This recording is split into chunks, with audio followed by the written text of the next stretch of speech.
Welcome to the Brazos Valley MLS update, where it is my job to go over the real estate statistics from the previous month. The information covered is provided by the Bryan Station MLS, the Texas Association of Realtors, and the Texas Real Estate Center. This information is general information for the entire 7-county area. So if you would like to know what this could mean for your unique situation, please feel free to click on the link in the description to schedule some one-on-one time with me. If you'd like to have your own copy of the presentation, click on the other link in the description. Lastly, if you would like to stay plugged into the latest real estate trends in our area, be sure to like and subscribe to the channel so you can be notified when the next update drops. With all of that said, let's get started.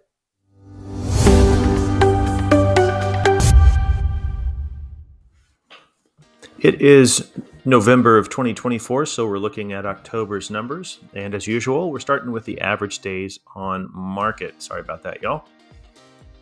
All right, looking at the light blue line as we have all year, we see a pretty significant uptick in October. Which if you look at the last 2 years, we've done the same thing back in 23 and 22, a pretty significant uptick in average days on market between September and October. So we're at 115. And for those of you who are not familiar with this video series, we're still below that 120-day mark, which is usually a line of demarcation. At least one indicator that we might be heading into a buyer's market or more of a balanced market. It's not to say that buyers don't have more choices, because they certainly do, but at least this statistic would still indicate that we're in somewhat of a seller's market on the lower, as we're below that 120-day mark still. Next, we're looking at the units sold or closed transactions, and at 269 for the month of October.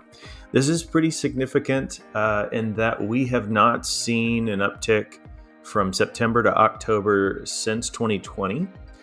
And back then, it really wasn't that much. This time, it really was, from 224 closed transactions to 269, at least for the fall. That's a pretty significant difference. Now, my suspicion is with the lowering of interest rates, more buyers were willing to pull the trigger on a purchase, and that's what we're seeing at this point.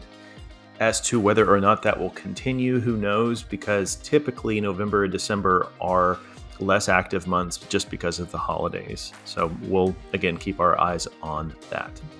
Next, we're looking at the new listings taken, still looking at the light blue line.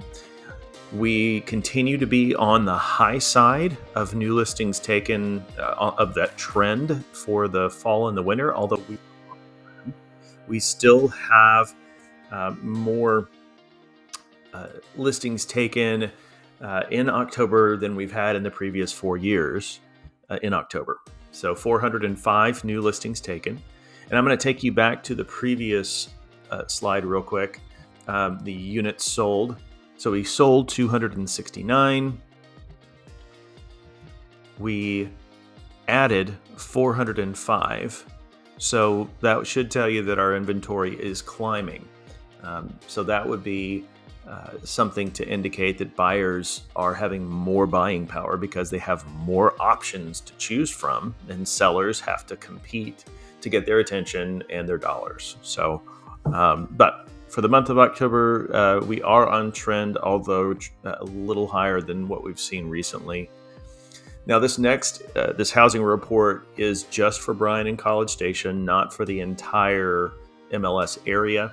So, but this is a pretty good indicator of statistics. But if you see any deviation from the numbers I just shared with you, that's why. It's just for the two cities. So our median price point is $320,000 even, which is up 4.9% over October of last year. Active listings are up 27.5%. Days on market 104. So definitely lower than the average days on market that we saw before.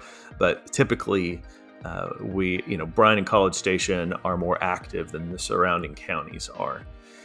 Price distribution looks fairly normal, with the number one slot being between $200,000 and $300,000. Next, number two is $300,000 to $400,000. We used to see the $100,000 to $200,000 slot as our number two for a number of years, but considering that appreciation has gone up so much post-pandemic, that has certainly changed. Our closed sales are up 11.8% over this time last year, and our months of inventory creeping up. We're at 4.5 months of inventory. And for those of you who are new to this video series, months of inventory is another measuring tool that real estate agents use. We ask the question, so if we use the same number of sales that we had in October and we didn't add any inventory, how many months would it take for us to deplete our inventory completely? And the answer is 4.5 months. Typically, if we're below the 6-month mark, that's an indicator that we are in a seller's market. And that would tell you that we're in a seller's market. But once again, buyers are gaining power in the market right now just because of our inventory climbing. So we'll keep our eyes on that as usual. The market activity is about where it's been for the last few months. We're hovering right around 5%, so 4.7%. So this slide is something that I pulled together from the MLS, where I ask the question, how many properties went under contract this last week? And what percentage is that of our active listings? And the answer is 4.7%. So 4.7% of our market, of our inventory went under contract in a week. And so it's an indication that we do have a fairly active market, just not, as you can see from previous lines on this chart, just not nearly as active as we were during the pandemic. All right, that is it. Hopefully this has been helpful, but please feel free to reach out if you have any questions about what this might mean for you and your individual real estate situation with all the nuances I'm sure that everybody has.